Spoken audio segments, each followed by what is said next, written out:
ನಿನ್ನೆ ಭಗವಂತ ಅವನು ಜಗದಾಕಾರೇಣ ಪರಿಣತ ಆದ ಅಂತ ಮಾಯಾವಾದಿಗಳು ಹೇಳ್ತಾರೆ. ಅದಕ್ಕೆ ಅವರು ಒಂದು ವೇದದ ಒಂದು ಭಾಗವನ್ನು ದೃಷ್ಟಾಂತವಾಗಿ ಪದೈಕ್ಷತ ಬಹುಶ್ಯ ನಾನು ಬಹಳ ರೂಪ ತಾಳಬೇಕು ಅಂತ ಇಚ್ಛಾ ಮಾಡಿ ಅವನು ಸತ್ಯ ಮತ್ತು ತ್ಯತ್ ಆದ. ಸತ್ಯ ತ್ಯಚ್ಚ ಭವತ್ ಅವ ಆದ. ನಿಮ್ದೇನು ಗೊತ್ತಾಗ್ತದ? ಅವರು ಸತ್ ಶಬ್ದಕ್ಕೆ ವ್ಯಕ್ತವಾದ ಜಗತ್ತು, ತ್ಯತ್ ಅಂದ್ರೆ ಅವ್ಯಕ್ತವಾದ ಮೂರ್ತ. ನಮ್ಮ ಪಂಚಭೂತಗಳಲ್ಲಿ ಮೂರ್ತ ಎರಡು. ಮೂರ್ತ ಅಂದ್ರೆ ಕಣ್ಣಿ ಕಾಣಿಸ್ತದೆ. ಯಾವುದು? ಪೃಥ್ವಿ ಅಪಾತಿ. ಕಣ್ಣಿಗೆ ಪೃಥ್ವಿ ಕಾಣಿಸ್ತದ, ನೀರು ಕಾಣಿಸ್ತದ, ಕೈ ಕಾಣಿಸ್ತದೆ. ವಾಯು ಆಕಾಶ ಕಾಣಿಸ್ತದೆ, ಅದು ತ್ಯತ. ಹಿಂಗ ಅಥವಾ ದೇವರು ಸತತ್ಯತ ಆದ ಅಂದ್ರೆ ಮಣ್ಣು ಗಡಿಗೆ ಆಯಿತು, ಮಣ್ಣೆ ಗಡಿಗೆ. ಹಾಗೆ ದೇವರು ಸತತ್ಯತ ಅವ್ರದ ನಮ್ಮ ತಲ. ಅವನು ಮೂರ್ತಾಮೂರ್ತ ಪ್ರಪಂಚನಾದ ಅಂತ ಅರ್ಥ. ಅದನ್ನೇ ಶ್ರೀಮದಾಚಾರ್ಯರು ಸತ್ಯ ತ್ಯಚ್ಚ ಭವತಿ ನಾಶ್ಯ ವಿಶ್ವತ್ವ ಮುಚ್ಯತೆ. ಈ ಸತ್ಯತ್ಯಚ್ಚ ಭವತ ಎಂಬುವಂತಹ ಒಂದಿನ ಶ್ರುತಿಯದ ಈ ಶ್ರುತಿಯು ಈ ಪರಮಾತ್ಮನು ಜಗತ್ ಆಕಾರವಾಗಿ ಪರಿಣತನಾದ ಅಂತ ಹೇಳುವುದಿಲ್ಲ. ಶ್ರುತಿ ಅಭಿಪ್ರಾಯ ಅಲ್ಲ. ಹೆಂಗೆ ಗೊತ್ತಂದ್ರೆ, ಇಬ್ಬರು ವಕೀಲರು ಹೈಕೋರ್ಟು ಡಿಸ್ಟ್ರಿಕ್ಟ್ ಕೋರ್ಟು ಜಗಳ ಬಂದು ಯಾವುದೋ ಸಮಸ್ಯೆ, ಅದಕ್ಕೆ ಅಂತ ಇಂಥದ್ದೇ ಸಮಸ್ಯೆ ಬಂದಾಗ ಸುಪ್ರೀಂ ಕೋರ್ಟ್ ಹಿಂಗೆ ಆರ್ಡರ್ ಮಾಡಿ ಒಬ್ಬ ವಕೀಲ ಏನು ಮಾಡ್ತಾನೆ, ಸುಪ್ರೀಂ ಕೋರ್ಟದ ಆರ್ಡರ್ ಜಡ್ಜ್ಮೆಂಟ್ ಮೆನ್ಷನ್ ಮಾಡಿ ಈ ಆರ್ಡರ್ ನನ್ನ ವಾದಕ್ಕೆ ಸಪೋರ್ಟ್. ಅವಾಗ ಪ್ರತಿವಾದಿ ವಕೀಲ ಏನು ಮಾಡ್ತಾನೆ ಹೇಳ್ತಾರೆ, ಆ ಆರ್ಡರ್ ಕಾಪಿ ಅಂತ ಹಾಕ್ಬೋದು. ಅದು ಅದರ ಅರ್ಥ ಬೇರೆ, ಇಂಟರ್ಪ್ರಿಟೇಷನ್ ಹಂಗಿಲ್ಲ. ಆರ್ಡರ್ ಹಂಗಿಲ್ಲ, ಇಂಟರ್ಪ್ರಿಟೇಷನ್ ಬೇರೆ. ಹಂಗೆ ಅಲ್ಲ. ಈ ವೇದ ಸುಪ್ರೀಂ ಕೋರ್ಟ್ ಆರ್ಡರ್ ಇದೆ. ವೇದ ಏನು ಹೇಳ್ತು? ವೇದವನ್ನು ಓದ್ತ. ಮಾಯಾವಾದಿ ಅದ್ವೈತ ಏನು ಹೇಳ್ತ? ದೇವರೇ ಜಗತ್ತ ಆದ. ನನ್ನ ವಾದ ನನ್ನ ಈ ವಾದಕ್ಕೆ ಸಪೋರ್ಟ್ ಇರೋ ಶ್ರುತಿ ಯಾವುದು? ವೇದ. ಯಾವ ಶ್ರುತಿ? ಸತ್ಯ ತ್ಯಚ್ಚ ಭವತಿ. ಸತ ಮತ್ತು ತ್ಯತ ಆದ. ನೋಡಿ, ಸತ ಅಂದ್ರೆ ಏನು? ಅವ್ರ ಪ್ರಕಾರ ಸತ ಅಂದ್ರೆ ಏನು? ಮೂರ್ತ. ತ್ಯತ ಅಂದ್ರೆ ಅಮೂರ್ತ. ದೇವರು ಮೂರ್ತಾಮೂರ್ತ ಜಗತ್ತ ಆದ ಅಂತ ಅವ್ರು ಹೇಳ್ತಾರೆ. ಇದನ್ನು ನಮ್ಮವ್ರು ಏನು ಮಾಡ್ಬೇಕೀಗ? ನೀನು ವೇದವನ್ನು ಕೊಟ್ಟು ಆ ವೇದ ಇಂಟರ್ಪ್ರಿಟೇಷನ್ ಅರ್ಥೇ ಬೇರೆ.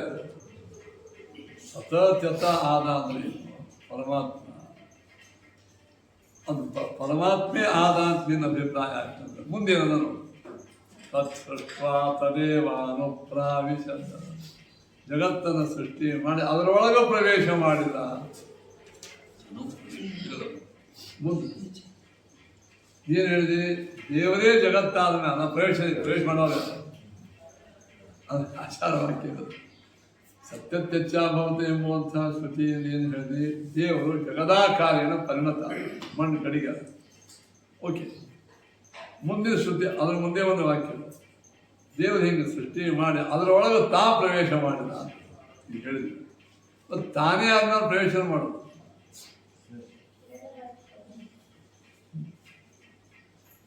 ತಾನೇ ಆದ್ಮೇಲೆ ಪ್ರವೇಶ ಮಾಡೋದ್ರೊಳಗೆ ಯಾವಾಗ ಈ ಮನೆಯಲ್ಲಿ ಅವ ಪ್ರವೇಶ ಮಾಡಿದಾಗ ಮನೆ ಬೇರೆ ಅವಾಗ ಈ ಸಿಮೆಂಟ್ ಇಟ್ಟಂಗಿಯೋ ಗೋಡೆ ಆಕಾರವಾಗಿ ಪರಿಣತವಾಯಿತು, ಗೋಡೆ ಆಯಿತು ಅಂಥೇಳಿ ಆ ಸಿಮೆಂಟ್ ಇಟ್ಟಂಗಿ ಅದ್ರೊಳಗೆ ಪ್ರವೇಶ ಮಾಡಿತು ಅಂತಂದ್ರೆ ಇವಾಗ ಸರಿ ಕೊಡ್ತದೆ. ಅದ ತತ್ಸೃಷ್ಟಿ ಗಿರೇವಾಸಿ ಪೂರ್ವಂ ವಿಶ್ವಸಿ. ತತ್ಸೃಷ್ಟ ಮೊದಲೇ ಜಗತ್ ಸಿದ್ಧ ಆಗಿದೆ, ಅದಕ್ಕೆ ಪ್ರವೇಶ ಮಾಡಿದ. ಅವನೇ ಅಂಕ ಆಗಿಲ್ಲ. ಅದನ್ನು ನೀವೇನು ಅರ್ಥ ಮಾಡ್ತೀರಿ? ಪರಮಾತ್ಮ ಸತ್ತತೇನು ವೈದಿಕತ್ವ ಸತ್ಯತ್ಯಚ್ಚ ಭವತ್ ಪೂರ್ಣ ಆ ವೇದ ಅರ್ಥ ಹೇಳಿಬಿಡ್ತಾರೆ. ದೇವರೇನಾದ ಸತ ಸರ್ವೋತ್ತಮನಾದಂತಹ ಪರಮಾತ್ಮ. ತ್ಯತ ಅಂದರೆ ದೇವರು ಎಲ್ಲ ಕಡೆಗೆ ವ್ಯಾಪ್ತನಾಗಿರ್ತಾನೆ. ಇಂಥ ಪರಮಾತ್ಮನು ಏನು ಜಗತ್ತಿನ ಒಳಗ ಪ್ರವಿಷ್ಟ ಇಷ್ಟು ಇಂಥ ದೇವರು ಅವನೇ ಆದ ಅನ್ನೋದು ಹಾಗೆ ಪ್ರವಿಷ್ಟ ಆದ. ನೀರೇ ಅವ ಆದ ಅನ್ನೋದು ಹಾಗೆ ನೀರಿನೊಳಗೆ ಈಶಾಡಕ್ಕೆ ಪ್ರವೇಶ ಮಾಡಿದ ಅಂತ. ಮತ್ತು ಅವ ನೀರೇ ಅವ ಆದ ಈಶಾಡದ ಹಾಗೆ ಅದಕ್ಕೆ ನಾನು ನೀನು ಮಾಡುವ ಈ ವೇದದ ಅರ್ಥ ಇಂಟರ್ಪ್ರಿಟೇಷನ್ ಸರಿ ಇಲ್ಲ ಅಂತ. ಆವಾಗ ನಿನ್ನೆ ಅದು ಅರ್ಥ ಹೇಳಿದೆ. ವ್ಯಕ್ತಿ ಉಕ್ತ ಗುಣಾನಾಮಿ ಪುರುಷಾಪೇಕ್ಷೆಯ ವ್ಯಕ್ತಿ ಉಕ್ತ ಗುಣಾನಾಮಿ ಪುರುಷಾಪೇಕ್ಷೆಯ ಅವೇದ ಅಭವದಿತ್ಯಾದ್ಯ ಯೋಗಶ್ಚಾತ್ರ ಯುಜ್ಯತೆ.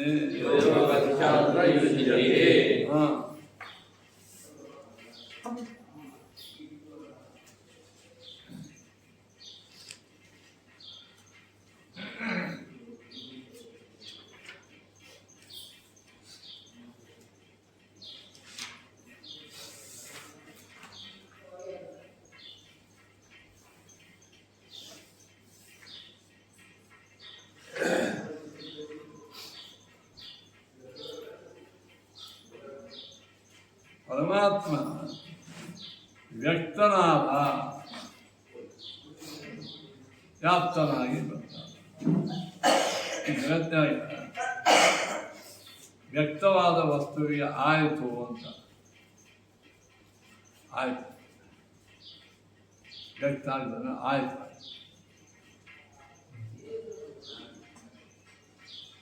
ಹಂಗೆ ಸೂರ್ಯ ಹುಟ್ಟಿದ, ಸೂರ್ಯ ಹುಟ್ಟಿದ ಅಂದ್ರೆ ಇಲ್ಲೇ ಇದ್ದ ಸೂರ್ಯ ಬಂದು ಇದ್ದ ಸೂರ್ಯನೇ ಪ್ರಕಟ. ಕೂಸು ಹುಟ್ಟಿತು ಅಂತ ಇದ್ದೇ ಇದ್ದ ಕೂಸೇ ಬಂತು, ಇದ್ದ ಕೂಸು ಅಭಿವ್ಯಕ್ತ ಇಲ್ಲೇ ಬಂತು. ಕುಟುಂಬ ಅವ್ರ ಹೊಟ್ಟೆಗಿತ್ತ ಅಭಿವ್ಯಕ್ತ ಆಯ್ತು. ಇದ್ದ ಕೂಸ ಬಟ್ಟೆ ಮೇಲೆ ಚರ್ಮ ಪರದೆ ಇತ್ತು, ಹೊರಗೆ ಬಂತು. ಘಟ ಹುಡ್ತು, ಘಟ ಆಯ್ತು ಅಂತ ಇಲ್ಲದೇ ಘಟ ಅಲ್ಲ, ಘಟ ಅಲ್ಲೇ ಹುಡ್ತು. ಚಪಾತಿ ಆಯ್ತು. ಹಾಂ, ಅದು ನಾವು ಏನು ಮಾಡ್ತೀವಿ ಎರಡೂ ಕಡೆಗೆ ಆಯ್ತು ಅಂತ. ಆಯ್ತು ಒಂದು ಶಬ್ದಕ್ಕೆ ಪ್ರಕಟ ಆಯ್ತು ಅಂತೂ ಅರ್ಥ ಆಗ್ತದೆ, ಹುಟ್ಟಂತೂ ಅರ್ಥ. ಇದು ಭಗವಂತ ಮೊದಲೇ ಇದ್ದ ಭಗವಂತ ಜಗತ್ತಿನ ಸತ ತ್ಯತ ರೂಪದಿಂದ ಪ್ರಕಟ ಆದ.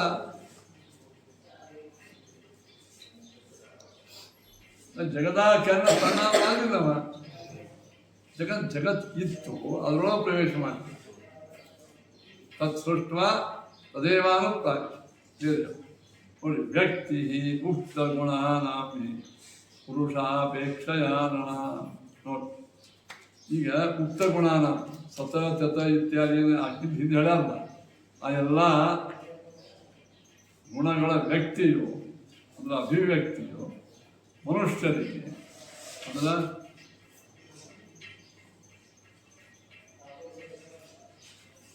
ಯಾರು ಉಪದೇಶ ಮಾಡಲಿಕ್ಕತ್ತಾನ ಆ ಸ್ತೋತ್ರಗಳಿಗೆ ಭವೇ ಆಯಿತು, ಅಭಿವ್ಯಕ್ತಿ ಆಯಿತು.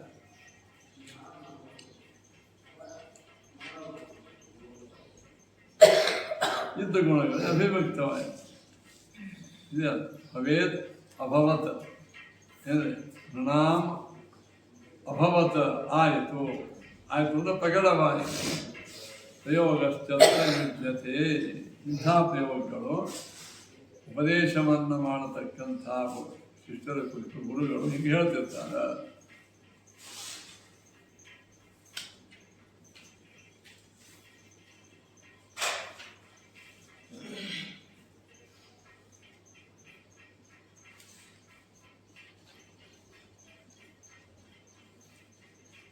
ಆದ ಕಾರಣ ಇಲ್ಲಿ ಅವ್ರು ಏನು ಹೇಳಿದರು, ಬ್ರಹ್ಮನೇ ಪರಿಣತನಾದ ಎಂಬುವಂಥ ಪಕ್ಷವನ್ನು ನಿರಾಕರಣೆ ಮಾಡ್ತಾರೆ. ತಸ್ಮಾತ್ ಅಶೇಷಕರ್ತೈಕೋ ನಿರ್ವಿಕಾರೋ ರಮಾಪತಿ ಶಬ್ದೈ ಪ್ರಕೃತಿರಿತ್ಯಾದ್ಯೈ ಶ್ರೀಲಿಂಗೈರಭಿಧೀಯತೆ. ಇಷ್ಟೆಲ್ಲ ಕಾಣಿದ್ದರಿಂದ ತಸ್ಮಾತ್ ಅಂದ್ರೇನು, ಪರಮಾತ್ಮ ನಿರ್ವಿಕಾರನಿದ್ದಾನೆ. ಏಕಃ ಲಕ್ಷ್ಮೀಪತಿಯಾದಂಥ ಪರಮಾತ್ಮನು ಅಶೇಷಕರ್ತ, ಜಗತ್ತಿಗೆ ಮುಖ್ಯವಾದ ಕರ್ತನಾಗಿದ್ದಾನೆ, ಉಪಾದಾನ ಕಾರಣ ಅಲ್ಲ. ಪ್ರಕೃತ್ಯಾದ್ಯೈ, ಪ್ರಕೃತಿ ಮೊದಲಾದ ಶಬ್ದಗಳು, ಸ್ತ್ರೀಲಿಂಗೈ, ಸ್ತ್ರೀಲಿಂಗಗಳಾದ ಶಬ್ದಗಳಿಂದ ಏಕಃ ಪರಮಾತ್ಮನೊಬ್ಬನೇ ಅವಿಧೀಯತೆ ಪ್ರತಿಪಾದ್ಯನಾಗಿ ಹೊರತು ಬ್ರಹ್ಮ ಉಪಾದಾನ ಕಾಣಿದ್ದಾನ ಅಂತ ಹೇಳಿಕೆ ಪಂಡಿತ. ಸೋಕಾಮಯತ ಬಹುಶ್ಯಾಂ ಪ್ರಜಾ ಏಯ ಸತ್ಯತ್ಯಾಭವತ ಇತ್ಯಾದಿ ವಾಕ್ಯೋಪಕ್ರಮಗಳಲ್ಲಿ ವಿಕಾರಿತ್ವ ಅಲ್ಲ, ನಿಯಾಮಕನಾಗಿ ಬಹುರೂಪದಿಂದ ಪರಮಾತ್ಮ ಅಭಿವ್ಯಕ್ತ. ಅದು ಇಲ್ಲಿಗೆ ಪ್ರಕೃತ್ಯಧಿಕರಣದ ಒಂದು ಸಮಸ್ಯೆಯನ್ನು ಬಗೆಹರಿಸ್ತದೆ. ಈ ಪ್ರಕೃತ್ಯಧಿಕರಣ ಯಾಕೆ ಬಂತು ಅನ್ನೋದಕ್ಕೆ ಮಾಯಾವಾದಿಗಳು ತಮ್ಮದೇ ಆದಂತಹ ವಾದಮಂಡನ ಮಾಡ್ತಾರೆ. ದೇವರು ಜಗತ್ತಿಗೆ ಉಪಾದಾನಕಾರ, ಪ್ರಕೃತಿ ಅಂದರೆ ಉಪಾದಾನಕಾರ, ಜನಿಕತ್ವ ಪ್ರಕೃತಿ ಅಂತ ಉಪಾದಾನಕಾರ. ಆದ ಕಾರಣ ಪರಮಾತ್ಮನು ಏನಾದ ಉಪಾದಾನಕಾರ. ಈಗ ಪ್ರತಿಜ್ಞಾ ಮತ್ತು ದೃಷ್ಟಾಂತ ವಾಕ್ಯದಲ್ಲಿ ಕಾಣಿಸ್ತದೆ ಅದ್ವೈತಿಗಳು. ಮತ್ತು ಈ ಪ್ರಕೃತಿ ಅಧಿಕರಣದ ಯಾಕೆ ಮಾಡ್ತಾರೆ ಅಂದರೆ ದೇವರು ಜಗತ್ತಿಗೆ ಉಪಾದಾನ ಅಂತ ಹೇಳಿ ಮಾಡ್ತಾರೆ. ಹೇಳೋರು ಯಾರು ಮಾಯ. ಶ್ರೀಮದಾಚಾರ್ಯರು ಹೇಳ್ತಾರೆ ಈ ಸೂತ್ರದ ಅರ್ಥ ನಿಂಗೆ ಆಗಿಲ್ಲ. ಪ್ರಕೃತಿ ಶಬ್ದಕ್ಕೆ ಉಪಾದಾನ ಕಾರಣ ಅಲ್ಲ. ಪ್ರಕೃತಿ ಇದು ಸ್ತ್ರೀಲಿಂಗ ಶಬ್ದ. ಪುರುಷನಾದ ಪರಮಾತ್ಮನಿಗೂ ಸ್ತ್ರೀಲಿಂಗ ಶಬ್ದಗಳಿಂದಲೂ ವಾಚ್ಯನಾಗಿದ್ದಾನೆ. ಈಗ ಪ್ರತಿಜ್ಞಾ ದೃಷ್ಟಾಂತ ಪ್ರತಿಜ್ಞಾ ವೇದದಲ್ಲಿ ಸರ್ವೇ ಶಬ್ದ ಏತಮೇವ ಪುರುಷಂ ವದಂತಿ ಅಂತ ಏತಮೇವ ಪುರುಷಂ ಎಲ್ಲ ಶಬ್ದಗಳು ಈ ಪರಮಾತ್ಮನನ್ನೇ ಹೇಳ್ತದೆ. ಇದು ಪ್ರತಿಜ್ಞೆ. ದೃಷ್ಟಾಂತ ಯಾವುದು? ಯಥಾ ಶಬ್ದಮಾನ ಹರಿಯುವ ನದಿಗಳು ಯಾವ ರೀತಿಯಾಗಿ ಸಮುದ್ರದ ಕಡೆಗೆ ಓಡಿ ಹೋಗುತ್ತವೆಯೋ ಹಾಗೆ ಎಲ್ಲ ನಾಮಗಳು ಭಗವಂತನ ಕಡೆಗೆ ಹೋಗಿ ಸೇರುತ್ತಾವ. ದೃಷ್ಟಾಂತ. ಈ ಪ್ರತಿಜ್ಞಾ ದೃಷ್ಟಾಂತಗಳ ಅನುರೋಧದಿಂದ ಈ ಅನುಕೂಲದಿಂದ ಈ ವೇದದಲ್ಲಿ ದೇವರಿಗೆ ಏನು ಹೇಳ್ಯಾರ? ಸ್ತ್ರೀಲಿಂಗಾದಿ ಶಬ್ದಗಳು ದೇವರನ್ನೇ ಹೇಳ. ನಮ್ಮ ಅರ್ಥ ಬೇರೆ ವೇದವಾಕ್ಯ, ನಾವು ತಗೊಂಡು ವಿಷಯವಾಕ್ಯನೇ ಬೇರೆ, ಅರ್ಥ ಬೇರೆ ವಾಕ್ಯ ಇಲ್ಲ. ಅವರು ಹೇಳಿದ್ದು ಸ್ವಲ್ಪ ಸರಿ ಕಾಣಿಸ್ತದಲ್ಲ. ಬಗ್ಗೆ ದೇವರು ಉಪಾದಾನ ಕಾಣಿದ್ದಾನೆ. ಯಾಕಂದ್ರೆ ಅವ್ರು ಪ್ರತಿಜ್ಞಾ ಒಳಗೆ ಹೇಳ್ಯಾರ ಏನಾಶ್ರಿತಂ ಶ್ರುತಂ, ಯಾವನ ಬಗ್ಗೆ ಕೇಳಿದ್ರೆ ಎಲ್ಲ ಕೇಳಿದಂಗೆ, ಯಾವನ ಬಗ್ಗೆ ತಿಳ್ಕೊಂಡ್ರೆ ಎಲ್ಲ, ಯಾವನ ಬಗ್ಗೆ ನಾವು ಚಿಂತನೆ ಇಲ್ಲ. ಯಾರು? ಪರಬ್ರಹ್ಮ ನಾರಾಯಣ ಪರಬ್ರಹ್ಮ. ದೃಷ್ಟಾಂತ ಏನಂದ್ರೆ ಯಥಾ ಸೌಮ್ಯ ಏಕೇನ ಮೃತ್ಯು, ಒಂದು ಮಣ್ಣಿನ ಹೆಂಟೆಯ ಜ್ಞಾನದಿಂದ, ಮಣ್ಣಿನಿಂದ ತಯಾರಾಗಿರ್ತಕ್ಕಂಥ ಘಟಪಟಾದಿಗಳ ಜ್ಞಾನ, ಒಂದು ಬಂಗಾರದ ಬುದ್ಧಿಯ ಜ್ಞಾನದಿಂದ, ಬಂಗಾರದಿಂದ ತಯಾರಾಗಿರ್ತಕ್ಕಂಥ ಕಟಕ ಕುಟಾದಿಗಳ ಕಟಕ ಅಂತಂದ್ರೆ ಜ್ಞಾನ, ಒಂದು ಉಗುರುಗತ್ತೆ ಉಗುರು ತೆಗಿತಕ್ಕಂಥ ಕಬ್ಬಿಣದ ತುಣಕದಿಂದ ಮುಂದೆ ಕಬ್ಬಿಣ ತಯಾರಾದ ಎಲ್ಲ ವಸ್ತುಗಳ ಜ್ಞಾನ. ನನಗೆ ಒಬ್ಬ ದೇವರು ತಿಳ್ಕೊಂಡು ಎಲ್ಲ ಜ್ಞಾನ ಆ ಶಕ್ತಿಯರ್ಥ. ಹಾಗೆ ಇದೇನಾಯ್ತು? ದೇವರು ತಿಳ್ಕೊಂಡ್ರೆ ಜಗತ್ತೇನಾಗ್ತದೆ? ಜಗತ್ತಿನ ದೇವರಿಂದ ಆಗಿದೆ. ಬಂಗಾರ ತಿಳ್ಕೊಂಡ್ರೆ ಬಂಗಾರದ ಆಭರಣ ಜ್ಞಾನ ಯಾಕಂತ ಹೇಳಿ, ಆ ಬಂಗಾರ ಆಭರಣ ಒಂದೇ, ದೇವ ಜಗತ್ತು ಒಂದೇ ಇದ್ದಾರೆ, ಒಂದೇ ಆಗಿದ್ದರಿಂದ ನೋಡಿ ಅವರು ನಿಮ್ಮನ್ನು ಸಾಕಷ್ಟು ನಿಮ್ಮ ತಲೆಯೊಳಗೆ ಈ ಸಿದ್ಧಾಂತವನ್ನು ಕಟ್ಟು ಮಾಡಿ ಪ್ರಯತ್ನ ಮಾಡ್ತಾರೆ. ಶ್ರೀಮದಾಚಾರ್ಯರು ನೀನು ಇಲ್ಲಿ ಹೇಳುವ ಈ ಸೂತ್ರಾರ್ಥವೇ ತಪ್ಪು, ವೇದವ್ಯಾಸರಿಗೆ ಸಮ್ಮತ ಅಲ್ಲ. ನಡಿಬೇಕಾದ್ರೆ ಸೂತ್ರ ಮಾಡಕ್ಕೆ ಹೋಗೋಣ. ಹಾಗಾದ್ರೆ ನೀವೇನು ಹೇಳಿ, ನಾವು ಹಿಂಗೆ ನಮ್ದವ್ರದ್ದು ಸಬ್ಜೆಕ್ಟು ಬೇರೆ, ವೇದ ವಾಕ್ಯಗಳು ಬೇರೆ. ನೀವು ಕೇಳೋರಿಗೆ ನಾವು ಯಾರು ಕೇಳಬೇಕು? ನಾವಿಬ್ಬರು ನಮ್ಮ ದೃಷ್ಟಿಯಿಂದ ದೊಡ್ಡ ಜ್ಞಾನಿಗಳು, ಇಬ್ಬರು ಹಿರಿಯರು, ನಾವು ಯಾರು ಆಚಾರ್ಯ ಒಂದೊಂದೇ ವಾಸು. ನಾ ಹೇಳಿದ ಈ ಮಾತು ಸರಿ ಯಾಕೆ ಒಂದು ಕಾರಣ. ಈಗ ಈ ಅಧ್ಯಾಯ ಯಾವಪ್ಪ? ಸಮನ್ವಯ. ಅವರು ಸಮನ್ವಯ ಅಧ್ಯಾಯದ ಕೆಲಸ ಏನು? ಸರ್ವಶಬ್ದ ಎಲ್ಲ ಶಬ್ದಗಳು ದೇವರಿಗೆ ಹೇಳ್ತಾವೆ ಅಲ್ವಾ? ಇದು ಈ ಸಮನ್ವಯ ಅಧ್ಯಾಯದ ಕೊನೆ ಸೂತ್ರದ ಪ್ರಾಪ್ಸಲ್ಪಟ್ಟ ಒಂದು ಸೂತ್ರ. ಕನ್ಕ್ಲೂಡಿಂಗ್ ಏನಾಗಬೇಕು? ಸರ್ವಶಬ್ದ ವಾಕ್ಯ ಪರಮಾತ್ಮನೇ. ಅದು ಇಲ್ಲಿ ನೀವು ಯಾವುದೇ ಸೂತ್ರಕ್ಕೆ ಏನೇ ಭಾಷೆ ಬಂದಿದೆ, ಅದು ಸೂತ್ರದ ಈ ಅಧ್ಯಾಯದ ಉದ್ದೇಶ ಪೂರ್ಣ ಅಲ್ವಾ? ಉದ್ದೇಶ ಏನು? ಅಧ್ಯಾಯ ಎಲ್ಲ ಸಮನ್ವಯ ಮಾಡಿ ಸರಿ. ನೀನು ಹೋಗ್ತೀವಿ. ನೀನು ಹೇಳಿದ್ದೇನು? ದೇವರು ಜಗತ್ತಿಗೆ ಉಪಾದಾನ ಹಂಗಂದ್ರೆ ಮಣ್ಣಿನಿಂದ ಕೊಡ ಅಂತೂ ನಿರ್ಣಯ ಆಯಿತು. ಉಪಾದಾನ ಕಾರಣ. ಇದರಿಂದ ನೀವು ಮಾಡಿದ್ದು ಕರಾಮತೆ ಏನು? ಈ ಸಮಸ್ಯೆ ಇದ್ದದ್ದೇನೇಗಿದೆ? ಎಲ್ಲ ಸಮನ್ವಯ ಆಗ್ತಾವಿಲ್ಲೋ ಅಂತ ಹೇಳಿ ಆ ಸಮಸ್ಯೆನೇ ಇರ್ತಿಲ್ಲ. ನೀನು ಉಪಾದಾನ ಕಾರಣ ಇದ್ದಾನೆ ದೇವರು. ಮುಂದೆ ಈ ಹೊರ ಯಾರ್ದು ಅವ್ರದು ಅಂತ ಇವ್ರ ಹೆಸರು ಅವ್ರ ಹೆಸರು ಅಂತ ತಿಳ್ಕೊಂಡು ಇವ್ರು ನಡೆದಾಗ ನೀವನೇನು ಹೇಳೋದು ಅಂದ್ರೆ, ಇಲ್ಲ ಅಲಹಾಬಾದ್ನಾಗ ಕುಂಭಮೇಳ ಜಾತ್ರೆ ಭಾಳ ಚಲೋ. ನಾವು ಇದ್ರ ಬಗ್ಗೆ ಮಾತಾಡ್ತೀವಿ ಅಂತ ಹೇಳಿ ಅಲಹಾಬಾದ್ನಾಗ ಅಥವಾ ಪ್ರಯಾಗರಾಜ್ ಒಳಗೆ ಕುಂಭಮೇಳ ಭಾಳ ಚಲೋ, ಅಲ್ಲಿ ಹೋಗಿ ನಾವು ಸ್ನಾನ ಮಾಡಿದ್ವಿ. ಅವ್ರು ಕೇಳ್ದ, ಅಲ್ಲಿ ಈ ನಡೆದದ್ದು ಕೋರ್ಟ್ನೊಳಗೆ ಈ ಹೊರ ಯಾರ ಕುಂಭಮೇಳದ ನೀವು ಹೇಳಿ ಏನು ಸಂಗತ ಆಗಿರ್ಬೋದು. ಕುಂಭಮೇಳ ಆಗ್ಯದ, ನೀವು ಹೋಗಿದ್ದು ಖರೆ ಅದ, ಸ್ನಾನ ಮಾಡಿದ ಅದಾಗಿಲ್ಲ. ಹಾಗೆ ಜಗತ್ತೆಲ್ಲವೂ ಪರಮಾತ್ಮ ಹುಟ್ಟಿದ ದೃಷ್ಟಾಂತ ಸರಿ ಇದೆ, ಎಲ್ಲ ಯೋಗ್ಯ ಅದ. ಮುಂದಾದ್ರೆ ಅರ್ಥ ಬೇರೆ ಹೇಳ್ತೀವಿ ನಾವು, ನೀವು ಹೇಳಿದ ಅರ್ಥ ಇಲ್ಲ. ಈ ಸದ್ಯ ನೀನು ಈ ಸೂತ್ರಕ್ಕೆ ಹಿಂಗೆ ಅರ್ಥ ಮಾಡೋದು ಇಲ್ಲ. ಈ ಸಮಸ್ಯೆ ನಾ ಹೇಳ್ದಂತ ಭಾವಿ ಏನೋ ಹೇಳ್ತಾನಂತ ಕೋರ್ಟ್ನ ಬಂದು ಕೂತಲ್ಲ, ಈ ಇಬ್ಬರು ಸಮಸ್ಯೆನ ಪರಿಹಾರ ಮಾಡೋದು ಸ್ವಲ್ಪ ನಿಂದಿರಿ. ಅಜ್ಞಾನ ಬಂದು ಜಸ್ ಆಗಿಲ್ಲ ಕುಂಭಮೇಳ ಮಾಸ್ತರ ಅವ ಜಡ್ಜ್ ಹಿಡ್ಕೊಂಡು ಎಲ್ಲ ಮಂದಿ ಏನಂತಾರೆ ಹುಚ್ಚು ಅವ್ರಿಗೆ ಹಂಗಾಯ್ತದು. ಈ ಪ್ರಕೃತ್ಯಧಿಕರಣದ ಒಳಗೆ ಅಧ್ಯಾಯದ ಸಮಸ್ಯೆ ಇರೋದಪ್ಪ. ಎಲ್ಲ ಶಬ್ದ ದೇವರು ಪುರುಷ ಇದ್ದಾನೆ. ಸ್ತ್ರೀಲಿಂಗ ಶಬ್ದಗಳು ದೇವರ ಹೇಳ್ತಾನೆ. ಈ ಎಲ್ಲ ಶಬ್ದ ಸಮನ್ವಯವನ್ನು ಮಾಡ್ಲಿಕ್ಕೆ ಹೊಂಟೀರಿ. ಸಮನ್ವಯ ಮಾಡುವ ಭರದ ಒಳಗೆ ಒಬ್ಬ ಪುರುಷನಿಗೆ ಏನವ ಆರಾಮಿದ್ದೀಯಾ, ಕಮಲಕ್ಕ ಆರಾಮಿದ್ದೀಯಾ, ರಮಾಬಾಯಿ ಆರಾಮಿದ್ಯಾ, ಏನು ದೇವಚಾರ ನನಗ್ಯಾಕೆ ಅದಕ್ಕೆ ಮಾಡಿದೆ, ಕಮಲಕ್ಕ ಅನುಕೂತ ಕೇಳಿ ಇಲ್ಲ. ನಾನು ನಿನಗೆ ಹೆಣ್ಣು ಶಬ್ದದ ಹೆಸರು ಇಡ್ತಾನ, ದಯಮಾಡಿ ಇಡಬೇಡ. ಆ ದೇವರಿಗೂ ಕೂಡ ಪುರುಷ ಇದ್ದಾನೆ. ಆ ಪುರುಷನಾದಂಥ ಪರಮಾತ್ಮನಿಗೆ ಸ್ತ್ರೀವಾಚಕ ಶಬ್ದಗಳು ಹೇಳ್ತಾವೆ ಅಂತ ಹೇಳಂಗಿಲ್ಲ. ಅಂದರೆ ಸರ್ವ ಶಬ್ದವಾಚತ್ವ ಪ್ರತಿಜ್ಞಾ ಭಂಗ ಹೇಳುತ್ತಾನ. ಅಂದರೆ ಲೋಕದಲ್ಲಿ ಅವ್ಯವಹಾರ ಹೆಂಗೆ ಮಾಡ್ತಾರೆ?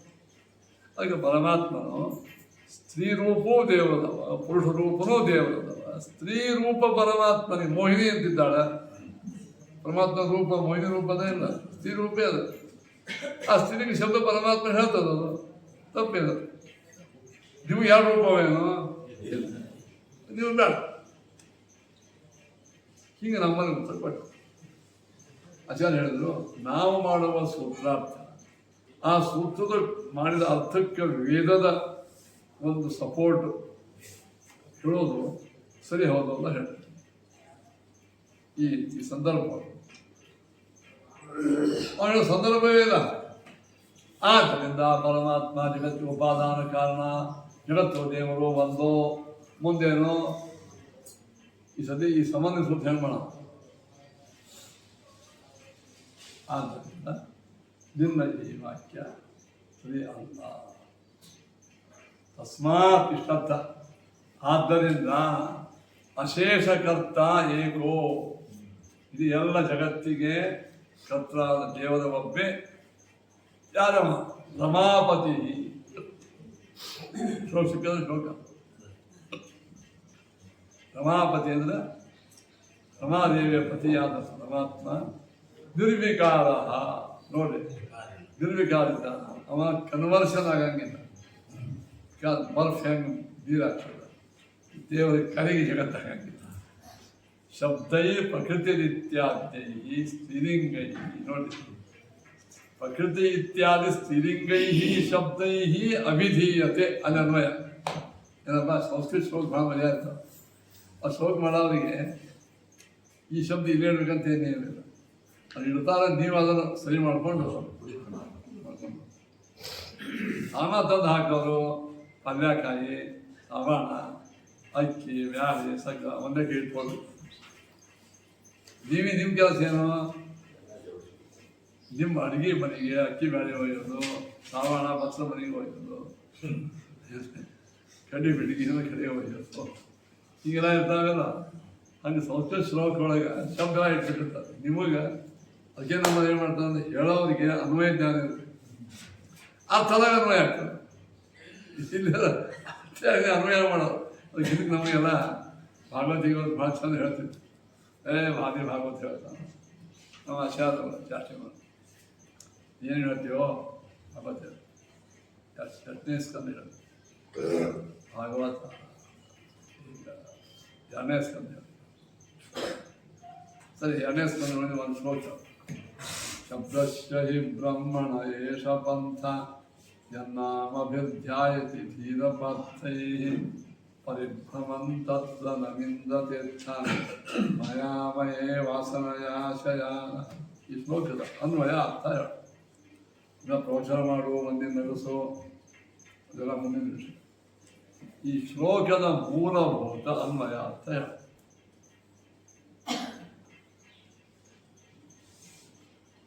ಅನ್ವಯಾರ್ಥವನ್ನು ಚೆನ್ನಾಗಿ ತಿಳ್ಕೊಂಡು ಈ ಟಿಪ್ಪಣಿ ಹೇಳಿದ ಅರ್ಥವನ್ನು ತಿಳ್ಕೊಂಡು ನೀವು ಮಂದಿಗೆ ತಿಳಿಯುವಂಗೆ ನೀವು ಮನೆ ಮಾಡ್ದಾಗ ಏನು ಹೇಳ್ತೀರಿ ಹೇಳಿ.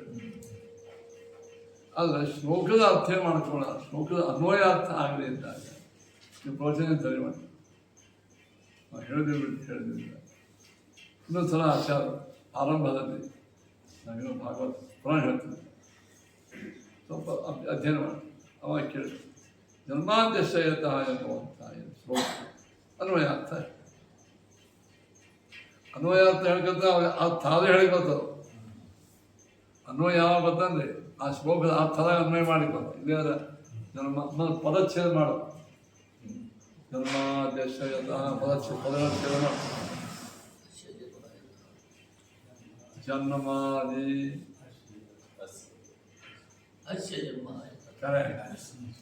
ಭಾಳ ಮಂದಿ ಸಂಸ್ಕೃತ ಜನ್ಮಾದಿ ಯಸ್ಯ ಅಂದ್ರೆ ಹೇಳ್ತಾರೆ. ಯಸ್ಯ ಅಂದ್ರೆ ಅದು ಬೇರೆ ಇವನು ಅರ್ಥ ಆಗಿಲ್ಲ. ಶ್ಲೋಕ ಅಂದ್ರೆ ಗೊತ್ತಾಗ್ಬಿಡ್ತದೆ. ವ್ಯುತ್ಪತ್ತಿ ಅಂದ್ರೆ ಜನ್ಮಾದಿ ಅಸ್ಯ ಇದು ಮುಂದೆ ಹೋದ ಮುಂದೆ ಯಾಕೆ ಸಾಧಾರಣ ಸಂಸ್ಕೃತ ಬರ್ತಾರೆ ಎಣಸಂತಿ. ಜನ್ಮಾದಿ ಅಸ್ಯ. ಅಸ್ಯ ಅಂದ್ರೆ ಏನು? ಈ ಜಗತ್ತಿನ ಈ ಜಗತ್ತಂದ್ರೆ ಯಾವುದು? ವಿಜಾಪುರ 14 ಲೋಕಾತ್ಮಕವಾದ ಜಗತ್ತು ಇದದ. ಇದರೊಳಗೆ ಯಾರ್ಯಾರಿದ್ದಾರೆ? ಶ್ರೀ ಬ್ರಹ್ಮ ರುದ್ರ ಪ್ರಭೃತಿ ಸುರನರ ದ್ವಿಷ ಶತ್ರುತ್ಮಕಸ್ಯ ಹಾಸ್ಯ ಲಕ್ಷ್ಮೀ ಬ್ರಹ್ಮ ವಾಯು ಗರುಡಶೇಷ ರುದ್ರ ದೇವತೆಗಳು, ದೈತ್ಯರು, ಮಾನವರು, ದಾನವರು, ಪಶು ಪಕ್ಷಿಗಳು, 94 ಲಕ್ಷದಿಂದ ಕೂಡಿರ್ತಕ್ಕಂಥ ಚೇತನರು, ಅಚೇತನರು, ಇವರಿಂದ ತುಂಬಿದ ಈ 14 ಲೋಕಾತ್ಮಕ ಜಗತ್. ಇದನ್ನು ಜಗತ್ತು ಅಸ್ಯ. ಇದನ್ನು ಅಂದ್ರೆ ಏನು? ಈ ಪುಸ್ತಕ ಆಗೋದು, ಟೇಬಲ್ ಆಗೋದು ಇದರ ಜನ್ಮಾದಿಗಳು. ಜನ್ಮಾದಿಗಳಿಂದ ಜನ್ಮವೇ ಆದಿಯಾಗಿ ಉಳ್ಳದ್ದು ಯಾವ್ಯಾವ? ಸೃಷ್ಟಿ, ಸಂಹಾರ, ನಿಯಮನ, ಧ್ಯಾನ, ಅಧ್ಯಾನ. ಒಂದು ಸೃಷ್ಟಿಯಾದಿ ಅಷ್ಟಕರ್ತೃತ್ವ, ಅಷ್ಟೇಗ ಯತಃ ಯಾವುದಿಂದ ಆಗಿದೆಯೋ ಅಸ್ಯ ಜನ್ಮಾದಿ ಯತಃ. ಮುಂದೇನು ಅನ್ವಯಲ್ಲಿ ಯಾವಿಂದ ಯಾರ? ಅಸ್ಯ ಜನ್ಮ ಆದಿ ಯತಃ ಅಂದ್ರೆ ಈ 14 ಲೋಕಾತ್ಮಕ ಬ್ರಹ್ಮಾಂಡದ ಸೃಷ್ಟಿ ಸ್ಥಿತ್ಯಾದಿಗಳು ಯತಃ ಅಂದ್ರೆ ಯಾವನಿಂದ ಆಗಿವೆ ಅಂತ ಹತ್ಕೋಬೇಕು. ಮುಂದೆ ಅನ್ವಯ ಇದೆ. ತಮ್ ಸತ್ಯಂ ಪರಂ ಧೀಮಿ, ಮನೆಗದರ ಅಲ್ಲಿ ಅನ್ವಯ ಅದು. ತಮ್ ಪರಂ ಧೀಮಿ ಅಂತ ಸರ್ವೋತ್ತಮನಾದ ಪರಿಪೂರ್ಣನಾದ ಸಚ್ಚಿತ್ ಆನಂದರೂಪಿಯಾದ ಭಗವಂತನ ಧ್ಯಾನವನ್ನು ಮಾಡುತ್ತೇವೆ. ನೋಡಿ ಅದು ಕೊನೆಗೆ ಸತ್ಯಂ ಪರಂ ಧೀಮಹಿ ಯಾರವ? ಅಸ್ಯ ಜನ್ಮಾದಿ ಅಂತ. ಈ ಜಗತ್ತಿನ ಸೃಷ್ಟಿ ಸ್ಥಿತ್ಯಾದಿಗಳು ಯಾವನಿಂದ ಆಗಿವೆಯೋ ಅಂತಹ ಸತ್ಯಸ್ವರೂಪಿಯಾದ ಪರಿಪೂರ್ಣನಾದ ಭಗವಂತನನ್ನು ಧೀಮಹಿ. ಹಾಗಾದ್ರೆ ಆ ಪರಮಾತ್ಮ ಎಂಥವ? ಸ್ವರ ತನಗೆ ತಾನೇ ರಾಜ, ಅರ್ಥೇಶು ಅಭಿಜ್ಞ. ತಾ ಸೃಷ್ಟಿ ಮಾಡಿದ ಜಗತ್ತಿನ ಕಣಗಳನ್ನು ಚೆನ್ನಾಗಿ ತಿಳಿದವರು, ಸರ್ವಜ್ಞ, ಅಭಿಜ್ಞ. ಇದನ್ನು ಅವನ ವಿಶೇಷಣ. ಯಾವನನ್ನು ಧ್ಯಾನ ಮಾಡಲಿಕ್ಕೆ ಯಾವನು ಜಗತ್ ಸೃಷ್ಟಿ ಮಾಡಿದ್ದಾನೆಯೋ ಅಂತಹ ದೇವರ ಮಹಿಮೆಯನ್ನು ಮುಂದೆಲ್ಲ ಹೇಳಿ. ಅರ್ಥೇಶು ಅಭಿಜ್ಞ ಸ್ವರಾಟ್ ಮತ್ತು ಅನ್ವಯ. ಹಾಗಾದ್ರೆ ಇವೆಲ್ಲ ದೇವರಲ್ಲಿ ಗುಣವಂತಿ ಹೆಂಗ? ಅನ್ವಯ, ತತ್ ಸಮನ್ವಯ ಅಥವಾ ಮತ್ತು ವೇದದಲ್ಲಿ ಬರ್ತಕ್ಕಂಥ ಎಲ್ಲ ಶಬ್ದಗಳ ಸರಿಯಾದ ಸಮನ್ವಯ ಮಾಡಿದರೆ ಅವನೇ ಜಗತ್ತಿಗೆ ಕರ್ತ ಸಿದ್ಧ. ಸಮನ್ವಯ ಹಿಂಗ ನೀವು ಯಾವುದೇ ಶ್ಲೋಕದ ಅನ್ವಯ, ಅರ್ಥ, ವಿಶೇಷಣವನ್ನು, ಕ್ರಿಯಾಪದ ತಿಳ್ಕೊಂಡ್ರೇನೆ ನಿಮಗೆ ಆ ಒಳಗಿರೋದ ಅರ್ಥ ಹೇಳಿಕ್ ಬರ್ತದೆ. ಈ ಯಾವುದೋ ಒಂದು 4-5 ವರ್ಷ ಆಗಿರುತ್ತೆ ಕೆಲಸ ಮಾಡಿದ್ರೆ ನನಗೂ ಒಂದು 4 ಔಷಧ ಹೇಳಿ ಬಂದೇ ಬರ್ತದೆ. ಆದಮೇಲೆ ಅದನ್ನೇ ಕಲ್ತು ಭಾಳ ದೀಪ್ ಇಳಿದವರಿಗೆ ಹೆಂಗೆ ಹೇಳಿ ಬರ್ತದೆ ಹಂಗೆ ಬರ. ಯಾರೋ ಒಬ್ಬರು ಬರೆದಿರ್ತಾರೆ ಕನ್ನಡದಾಗ, ಆ ಕನ್ನಡ ಪುಸ್ತಕ ತೊಗೊಂಡು ಓದಿ ಹೇಳೋದು.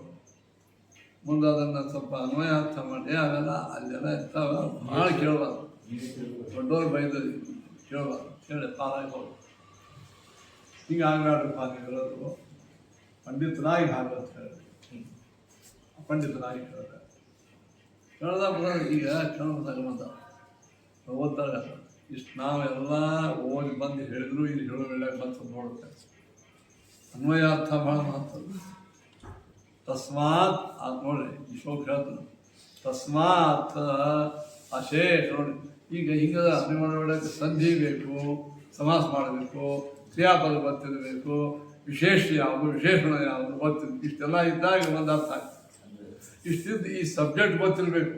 ಸರಿಯಾಗಿ ಸಬ್ಜೆಕ್ಟ್ ಜ್ಞಾನದಿಂದ ಹೇಳಿಕೆ ಬರೋಂಗಿಲ್ಲ. ತಸ್ಮಾತ್ ಆದ್ದರಿಂದ ಏನಾದ್ದರಿಂದ ಇದು ಅಕ್ಷರ ಆದ್ದರಿಂದ ಏನಾದ್ದರಿಂದ ಪರಮಾತ್ಮನು ಜಗತ್ತಿಗೆ ಶ್ರೇಷ್ಠವಾಗಿರತಕ್ಕಂತಹ ಕರ್ತ ಆಗಿದ್ದರಿಂದ, ಶ್ರೀಲಿಂಗಾದಿ ಶಬ್ದಗಳಿಂದ ವಾಚ್ಯನ ಆಗಿದ್ದರಿಂದ ತಸ್ಮಾತ್ ಅಶೇಷ ಕರ್ತ. ಅಶೇಷ ಅಂದ್ರೆ ಎಲ್ಲ ವಸ್ತುಗಳನ್ನು ಸೃಷ್ಟಿ ಮಾಡುವ ಪರಮಾತ್ಮ ಏಕಃ, ಅವನೇ ಮುಖ್ಯ. ನಿರ್ವಿಕಾರ, ವಿಕಾರದ ಇಲ್ಲಿ ಅವ್ರ ಧ್ವನಿ ಏನೋ ಗೊತ್ತದೆ. ನೀ ಹೇಳಿದಂತೆ ದೇವರು ಜಗದಾಕಾರೇಣ ವಿಕಾರ ಆಗೋದಿಲ್ಲ ಅನ್ನೋ ಹೇಳ್ಬೇಕು.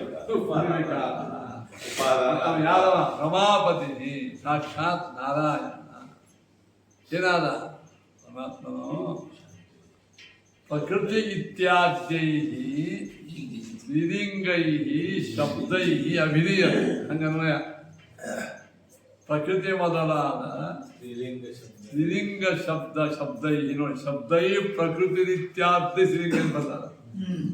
ಇವ ಹಂಗೆ ಓದಿ ಹೇಗಾಗ್ತದೆ. ಶಬ್ದಗಳಿಂದ ಪ್ರಕೃತಿ ಮೊದಲಾದವುಗಳಿಂದ ಸ್ತ್ರೀಲಿಂಗಾದಿಗಳಿಂದ ಹೇಳಲ್ಪಡುತ್ತಾನೆ ಅಂತ ಇವು ಅಧ್ಯಾಯ. ಅದು ಹೆಂಗದ ಹಂಗೆ ಅರ್ಥ ಮಾಡಿ ಹೆಂಗಾಗ್ತಾ ಇದೆ. ಆದ್ದರಿಂದ ಅಶೇಷ ಕರ್ತೃ ನಿರ್ವಿಕಾರ ರಮಾಪತಿಯು ಶಬ್ದಗಳಿಂದ ಪ್ರಕೃತಿ ಮೊದಲಾದವುಗಳಿಂದ ಸ್ತ್ರೀಲಿಂಗಗಳಿಂದ ಹೇಳಲ್ಪಡುತ್ತಾನೆ ಅಂತಂದ್ರೆ ಅಲ್ಲಿ ಹೊರಗೆ ಹೆಂಗದ ಹಂಗೆ ಹೇಳಿದ ಅರ್ಥ ಆಗ್ತದೆ. ಹಂಗೆ ಮಾಡಬೇಕು. ತಸ್ಮಾತ್ ಜಗತ್ಕರ್ತನಾದ ನಿರ್ವಿಕಾರನಾದ ರಮಾಪತಿಯು ಪ್ರಕೃತಿ ಇತ್ಯಾದಿ ಸಂಧಿ ಮಾಡ್ಬೇಕಂದ್ರೆ ಪ್ರಕೃತಿ ಹಿ ಇತ್ಯಾದಿ ಪ್ರಕೃತಿ ರಿತ್ಯಾದಿ ಈ ರಿತ್ಯಾದಿ ಕೇಳೋದು ಅದು ವಿಸರ್ಗ ಹೋಗಿ ರ ಆಗಿರ್ತದೆ. ಅದು ವ್ಯಾಕರಣ ಬೇರೆ ಬೇಕು. ಪ್ರಕೃತಿ ಇತ್ಯಾದ್ಯೈ ಲಿಂಗೈ ಶಬ್ದೈ ಅಭಿಧೀಯತೆ ಹಿಂಗನ್ನೇ ಮಾಡ್ಬೇಕು. ಇದು ಪಾಠ ಅಂತ. ಪ್ರಕೃತಿ ಮೊದಲಾದ ಸ್ತ್ರೀಲಿಂಗ ಶಬ್ದಗಳಿಗೆ ನೋಡಿ. ಇತ್ಯಾದ್ಯೈ ಸ್ತ್ರೀಲಿಂಗ ಶಬ್ದೈ ಅಭಿಧಿ ಹೇಳಲ್ಪಡುತ್ತಾನೆ ಯಾರು? ರಮಾಪತಿ. ಆ ರಮಾಪತಿ ಎಂಥವ ಅಂದ್ರೆ ನಿರ್ವಿಕಾರ. ಎಂಥವ? ನಿರ್ವಿಕಾರ. ಮತ್ತೆಂಥವ? ಅಶೇಷಕರ್ತ. ಮತ್ತು ಇದು ಸಮನ್ವಯಾಧ್ಯಾಯವಿದ್ದದ್ದರಿಂದ ಸಮನ್ವಯದ ಕೊನೆಗೆ ಮಾಡಿ. ಇದು ನ್ಯಾಯ. ಸಮನ್ವಯಾಧ್ಯಾಯವನ್ನೇ ಮಾಡಬೇಕು. ಮನೆ ಕಟ್ಟುವ ಬೇಡ, ಏನು ಮಾತಾಡ್ತೀವಿ ಮನೆ ಬಗ್ಗೆ ಮಾತಾಡ್ಬೇಕಾದ್ರೆ ಅಂದಂಗ. ಅಲ್ಲಿ ಹಿಮಾಲಯ ಒಳಗೆ ಯಾರೋ ಮ್ಯಾಲ ಏರಿಯಾದ ಒಂದು ಇದ್ದಾರೆ ಎಲ್ಲ ಹೇಳಿದ್ರು ಮನೆ ಕಟ್ಟಾವ ಸಾರಿ ಕಟ್ಟ ಅದು ಬಿಟ್ಟು ಯಾವ್ದೋ ಮಾತು ಹೇಳೋದು ಹಂಗದಂಗ ಏನು ಅಸಂಬದ್ಧ ಮಾತಾಡ್ತಾರೆ. ಹಾಗಾದರೆ ಬಹುಶ್ಯಾಮಿತಿ ತಸ್ಸೈವ ಮಾರ್ಗೇಣ ಯುಜ್ಯತೆ ತದ್ಗತೆ ತದ್ಗತೇನ ಚ ರೂಪೇಣ ತದರ್ಥಂ ಯಸ ಜಗತ್.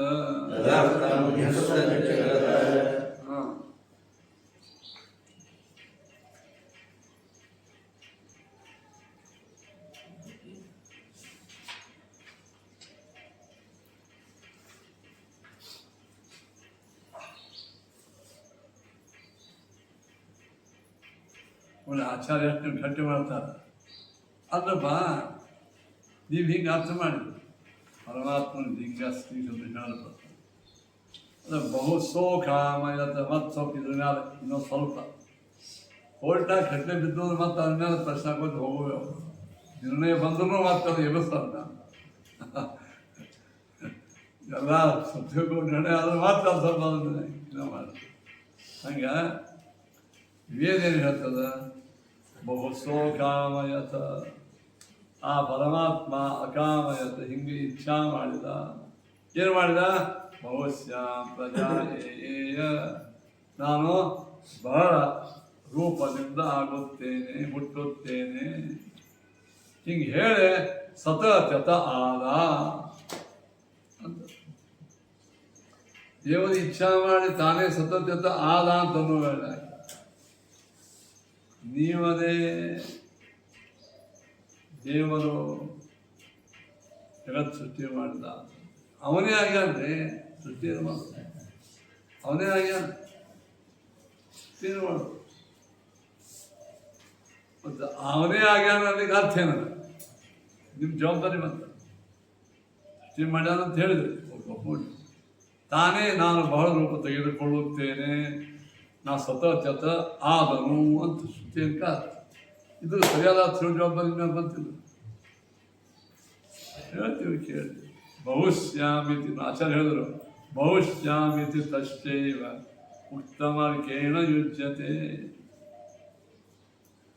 ಬಹುಶ್ಯಾಂ ಪ್ರಜಾಯೇತಿ ಅಂದರೆ ಉತ್ತಮ ಹಿಂದೆ ಹೇಳಿದ ಮಾರ್ಗದಿಂದ ಅರ್ಥ ಮಾಡ್ಕೊಳ್ಳಿ ಅಂತ.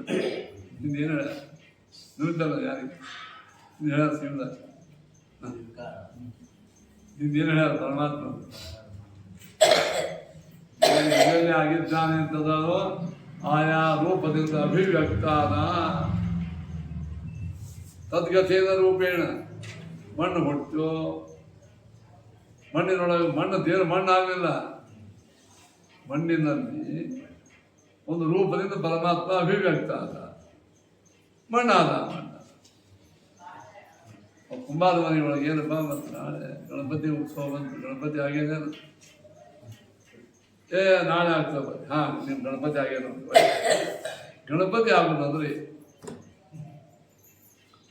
ಗಣಪತಿ ಆಗೋದಂದ್ರೆ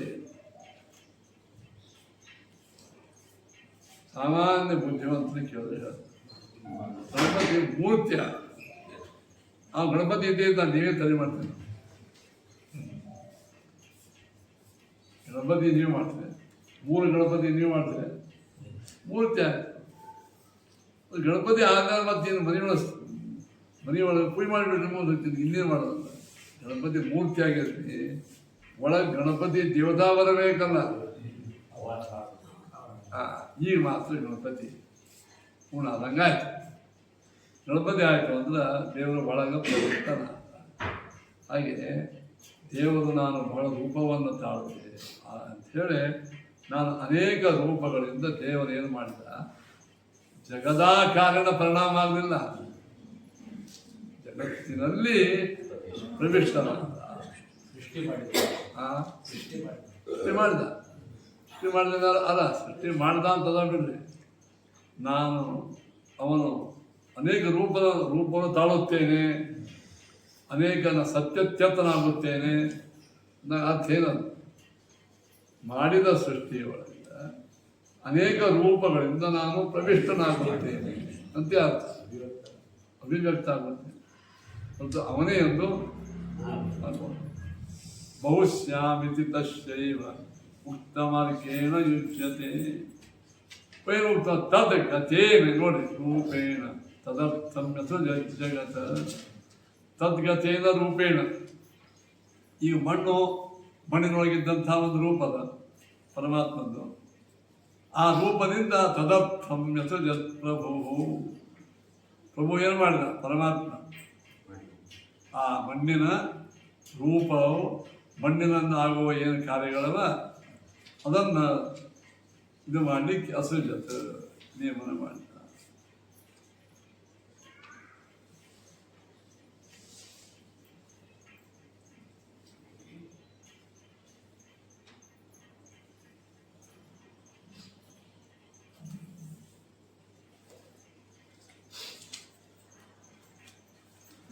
ದೇವರ ಪ್ರವೇಶ ಯಾಕೆ ಮಾಡ್ತಾವ? ಮಣ್ಣ ತಂದ ಹುಡ್ಕೊಂಡು ಹೋಗ್ತಿತ್ತು, ಇನ್ಯಾಕೆ ಒಳಗೆ ಹೋಗ್ಬೇಕು? ಮುಂದೆ ಮಣ್ಣಿನಿಂದ ಆಗುವ ಕೆಲಸ ಆಗಬೇಕಲ್ಲ, ಒಳಗೆ ಇಲ್ಲದೆ ಇರ್ತದೆ. ಅಗ್ನಿ ಹುಟ್ಟಿಸಿದ, ಅಗ್ನಿ ಒಳಗೆ ದೇವರ ಪ್ರವೇಶ ಯಾಕೆ ಮಾಡ್ದ? ಅಗ್ನಿ ಕೆಲಸ ಏನು? ಒಳಗಿದ್ರೆ ಆಗೋದು. ಕರೆಂಟು ಲೈಟ್ ಒಳಗೆ ಬರಬರ ಪ್ರವೇಶ ಯಾಕೆ ಮಾಡ್ತಾನೆ? ಏನು ಕರೆಂಟು ಫ್ಯಾನ್ ಪ್ರವೇಶ ಯಾಕೆ ಮಾಡ್ತಾನೆ? ತತ್ ಸೃಷ್ಟವ ದೇವ. ಈ ಅರ್ಥೊಳಗೆ ದೇವರು ಮಣ್ಣಾದ, ಕಲ್ಲಾದ, ನೀರಾದ, ಆ ಕರೆಂಟು ಲೈಟ್ ಆಯಿತು, ಆ ಕರೆಂಟು ಫ್ಯಾನ್ ಆಯಿತು, ಆ ಕರೆಂಟು ಫ್ರಿಜ್ ಆಯಿತು, ಆ ಕರೆಂಟು ಸ್ಪೀಕರ್ ಆಯಿತು. ಈಗ ಅರ್ಥ ಏನು? ಕರೆಂಟೇ ಸ್ಪೀಕರ್ ಆಗಿದೆ. ಈ ಒಳಗೆ ಕರೆಂಟ್ ಬಂದು ಆ ಸ್ಪೀಕರ್ ಕೆಲಸ ಆಯ್ತು ಅಂತ ಆತ್ಮ. ಸಣ್ಣ ಹುಡುಗರಿಗೆ ಗೊತ್ತಾಗ್ತದೆ. ನಿಮಗೇನು ಹೇಳ? ಆ ಅರ್ಥೊಳಗೆ ವೇದ ಹೇಳ್ತಿರ್ತದೆ ಹೊತ್ತು ದೇವರೇ ಕರೆಂಟ್ ಆದ, ಕರೆಂಟೇ ಲೈಟ್ ಆಯಿತು, ಕರೆಂಟೇ ಏನಪ್ಪ ಅಂದ್ರೆ ಫ್ಯಾನ್ ಆಯಿತು ಅಂತ ಅಂತಿದೆ. ಇದೆಲ್ಲ ಕರೆಂಟೇ ರೀ, ಕರೆಂಟ್ ಫ್ಯಾನ್ ಕರೆಂಟ್ ಇದು ಕರೆಂಟ್ ಅಂತ ನಾವು ಅಂತೀವಿ. ಕರೆಂಟ್ ಫ್ಯಾನ್ ನೋಡಿ ಅಂತೀವಿ, ಲೈಟ್ ಒಳಗೆ ಕರೆಂಟ್ ಅದ್ರ ಒಳಗೆ ಕರೆಂಟ್. ಹಂಗೆ ಜಗತ್ತಾದ ಪರಮಾತ್ಮ ಅಂದ್ರೇನು? ಜಗತ್ತಿನಲ್ಲಿ ಆ ಅರ್ಥೊಳಗೆ ಹೇಳ ನೋಡಿ. ತದ್ಗತೇನ ರೂಪೇಣ ತದರ್ಥಂ ಅಂದರು. ತದರ್ಥಂ ಅಂದ್ರೆ ಏನು? ತದರ್ಥಂ ಅಂದ್ರೆ ಅಲ್ಲಿ ಒಳಗೆ ನಿಂತುಕೊಂಡು ನಾ ನಿಯಮನ ಮಾಡಬೇಕು. ನಾ ನಿಯಮನ ಮಾಡದೇ ಇದ್ದರೆ ಆ ಕೆಲಸ ನಡೆಯಂಗಿಲ್ಲ. ತದರ್ಥಂ ಅಂದ್ರೆ ಅಗ್ನಿ ಮಾಡುವ ಕೆಲಸ, ಅಗ್ನಿಯಿಂದ ಮಾಡಿಸುವ ಸಲುವಾಗಿ ನಿಯಾಮಕ ರೂಪ, ನಿಯಮ್ಯವಾದಂಥದ್ದಕ್ಕೆ ನಿಯಾಮಕ ರೂಪ ಬೇಕು.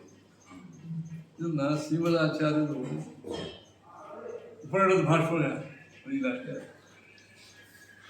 ಉಪನಿಷದ ಭಾಷೆ ಈಶಾವಾಸ್ಯ ಪಾಠ ಆಗಿದೆ. ಈಶಾವಾಸ್ಯಮಿದಂ ಸರ್ವಂ ಜಗತ್ಯಾಂ ಜಗತ್ ತೇನ ತ್ಯಕ್ತೇನ ತ್ಯಕ್ತೇನ ಭುಂಜೀತ ನಾಗದಃ ಕಸ್ಯ ಸಿದ್ಧಂ. ಇದಂ ಸರ್ವಂ ಎಲ್ಲ ಜಗತ್ತು ಈಶಾವಾಸ್ಯಂ ಈಶನಾದ ಪರಮಾತ್ಮನಿಂದ ಆವಾಸಿಸಲ್ಪಟ್ಟದ. ಎದಕ್ಕಿಂತ ಜಗತ್ಯಾಂ ಜಗತ್ ಈ ಪ್ರಕೃತಿಯಿಂದ ಜಗತ್ತಾಗಿದೆ. ಪ್ರಕೃತಿ ಒಳಗೆ ಜಗತ್ತಿನೊಳಗೆ ಪರಮಾತ್ಮ ಎಲ್ಲ ಕಡೆಗೆ ವಾಸ ಮಾಡಿ ಇದ್ದಾನೆ. ಅದಕ್ಕೇನು ಮಾಡ್ರಿ? ತೇನ ತ್ಯಕ್ತೇನ ಭುಂಜೀತ. ಅದಕ್ಕೆ ಈ ವಿಷಯ ತಿಳ್ಕೊಂಡು ಆ ದೇವರು ಕೊಟ್ಟದ್ದನ್ನ ಅವತ್ತಂತ ತಿಳ್ಕೊಂಡು ಜೀವನ ಮಾಡ್ರಿ. ಈ ಮತ್ತದ ಅಂದ್ರೆ ದೇವರು ಎಲ್ಲ ಕಡೆಗೆ ವಾಸ ಮಾಡ್ಯಾನ ಅಂತೇಳಿ ಕಬೂಲು ಒಪ್ಕೊಂಡು ಮುಂದೆ ನಾವು ಏನು ತ್ಯಕ್ತ ಅಂದ್ರೆ ಬಿಟ್ಟದಲ್ಲ ಕೊಟ್ಟದ್ದು.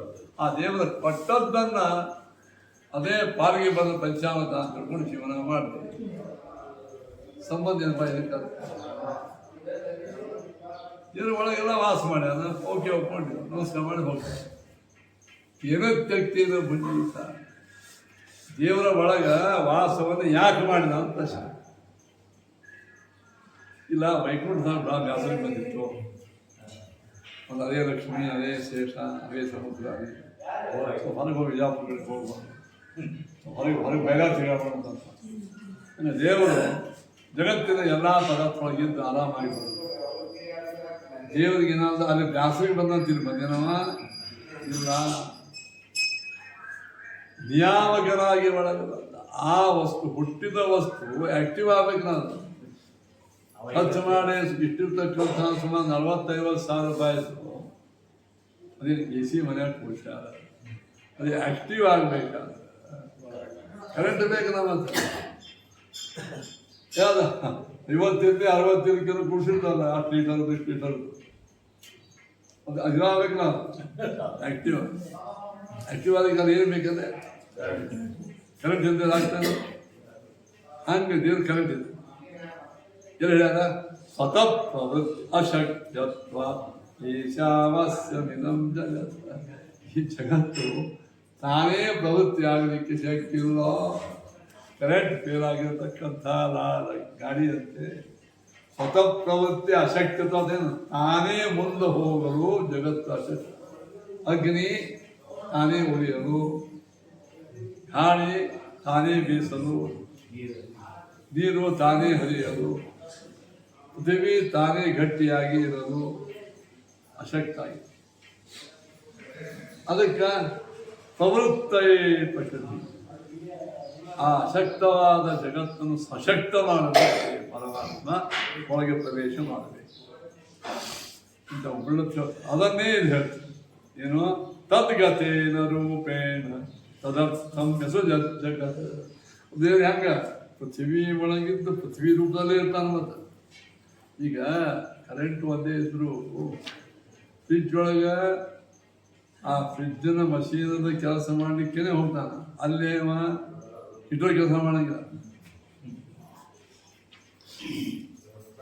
ಫ್ಯಾನ್ದೊಳಗೆ ಅದ್ರ ಕೆಲಸ ಮಾಡ್ತಾನೆ. ಕರೆಂಟ್ ಅಂತ ತಿಳ್ಕೊಂಡು ಅಲ್ಲೇ ಅಗ್ನಿ ಕೆಲಸ ಮಾಡಿದ್ರೆ ಫ್ಯಾನ್ ಉಳಿದು ಹೋಗ್ಬಿಡ್ತು. ತದ್ಗತೇನೇವ ರೂಪೇಣ ಅಂದೇನು ಆಯಾ ವಸ್ತುಗಳ ಸ್ವಭಾವಕ್ಕೆ ಅನುಗುಣವಾಗಿ ಅದು ಆ್ಯಕ್ಟ್ ಮಾಡುವ ಸಲುವಾಗಿ ಮಾಡಿ. ತದ್ಗತೇನೇವ ತದರ್ಥಂ ತದರ್ಥಂ ಅಂತದೆ. ಆ ವಸ್ತುವಿನ ಸಾರ್ಥಕ್ಯ ಜಗತ್ತಾಗಬೇಕು. ಈಗ ನೀವು ಪಾಪ ಕಷ್ಟಪಟ್ಟು ಮನೆಯೊಳಗೆ ಎಲೆಕ್ಟ್ರಿಕ್ ಸೋತಲ್ಲಿ ಅದೇನೋ ಬಟನ್ ಹಚ್ತೀವಿ, ಉರಿವತ್ತು ಇದಾಗ್ತದೆ. ತದರ್ಥಂ ಅಂದೇನು ಅದು ಚೆನ್ನಾಗಿ ಉರಿಬೇಕಾದ್ರೆ ಒಳಗೆ ದೇವರು ಬೇಕು.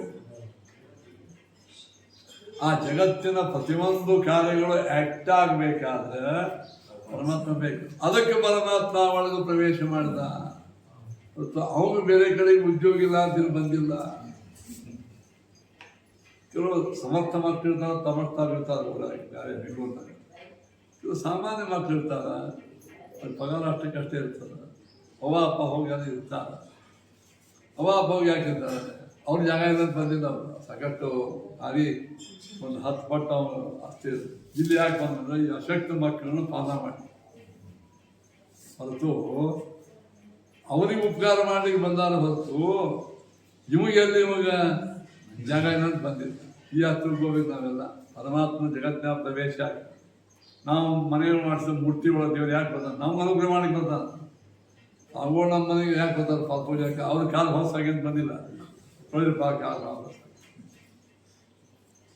ನಮ್ಮ ಹೊಲಸು ಕಳೆದಿಗೆ ಬರ್ತಾರೆ. ಹಾಗೆ ದೇವರ ಪ್ರತಿಯೊಂದು ಆ್ಯಕ್ಟಿವ್ಗಳು ಪರವು ನಮ್ಮ ಜಗತ್ತಿನ ಉಪಕಾರಕ್ಕಾಗ್ಯದ ಮತ್ತು ಅವನಿಗೆ ಯಾವುದೇ ಯತ್ರ ಸರ್ಗೋ ವೃಷ. ಈ ಭಾಗವತದ ವಿಚಾರ ಆಗಿದೆ.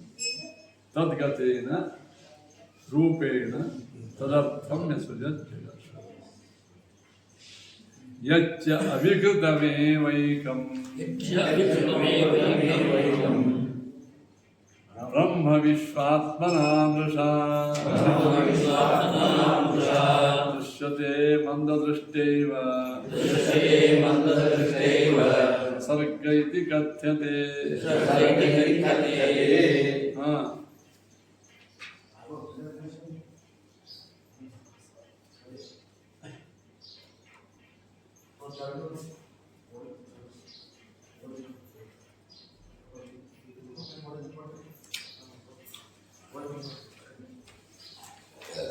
ಇನ್ನು ಇದು ಪರಿಣಾಮವಾದವನ್ನು ಖಂಡನೆ ಮಾಡಿದ್ರು ತನಕ ದೇವರೇ ಜಗದಾಕಾರಿಣ ಪರಿಣಾಮ ಆಗ್ತಂತನ್ನೋ ವಾದವನ್ನು ಖಂಡನೆ ಮಾಡಿದ್ರು. ದೇವರೇ ಜಗತ್ತಾಗ ಪರಿಣಾಮ ಆಗಂಗಿಲ್ಲ, ಇದ್ದು ಜಗತ್ತೊಳಗೆ ದೇವರ ಪ್ರವೇಶ ಮಾಡಿ ಮಾಡ್ತಾರೆ.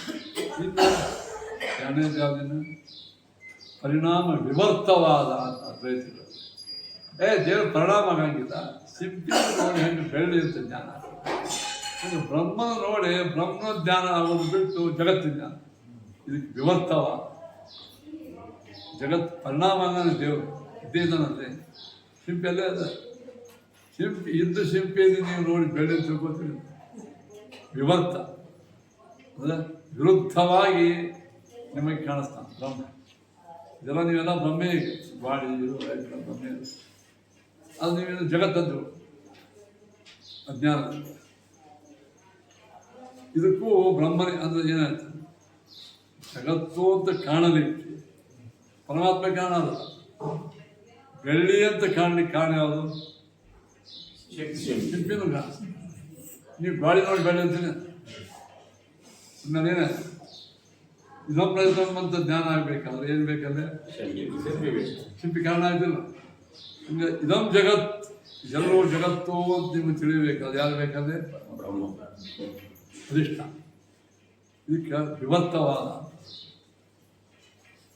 ಈ ವಾದವನ್ನು ಇದು ಖಂಡನ, ಈ ಪರಿಣಾಮವಾದ ಹೋಗಿ ಜಗದಾಕಾರೇಣ ಪರಮಾತ್ಮ ವಿಕಾರ ವಾದವನ್ನು ಖಂಡನ ಮಾಡಿ. ಈಗ ವಿವರ್ತವಾದ. ವಿವರ್ತವಾದ ಅಂದ್ರೇನು? ದೇವರನ್ನು ನೋಡಿ ಜಗತ್ತಂತ ಇದು ಸುಳ್ಳದು, ಜಗತ್ತೆಲ್ಲ ಸುಳ್ಳದು, ಇಲ್ಲೇ ಇಲ್ಲ. ಶಿಲ್ಪಿ ನೋಡಿ ಬೆಳ್ಳಿ ತಿಳ್ಕೊಳ್ತೀವಿ, ಬೆಳ್ಳಿ ಅನ್ನೋದು ಸುಳ್ಳ. ಜಗತ್ತೇನಾಯಿತು? ಮಿಥ್ಯ, ಅಧಿಷ್ಠಾನ ಮಾತ್ರ. ಈ ಅರ್ಥದ ಒಳಗೆ ಪರಮಾತ್ಮ ಜಗತ್ತಿಗೆ ಕಾರಣ ಅಂತ ಹೇಳ್ತೀವಿ. ಬೆಳ್ಳಿ ಕಾರಣ ಯಾವುದಾಯ್ತು? ಈಗ ಶಿಲ್ಪಿ ಆಯ್ತು. ಶಿಲ್ಪಿ ಆದ ಶಿಲ್ಪಿನೇ ಬೆಳ್ಳಿ ಆಗಿಲ್ಲ. ಬೆಳ್ಳಿ ಅಂತ ಕಾಣಲಿಕ್ಕೆ ಶಿಲ್ಪಿ ಅಧಿಷ್ಠಾನ ಸ್ಥಾನ. ಈ ಅರ್ಥದೊಳಗೆ ನಾವು ಹೇಳ್ತಾ ಆ ವಾದವನ್ನು ಈ ಖಂಡನ ವಿವರ್ತವಾದ. ನಾಳೆ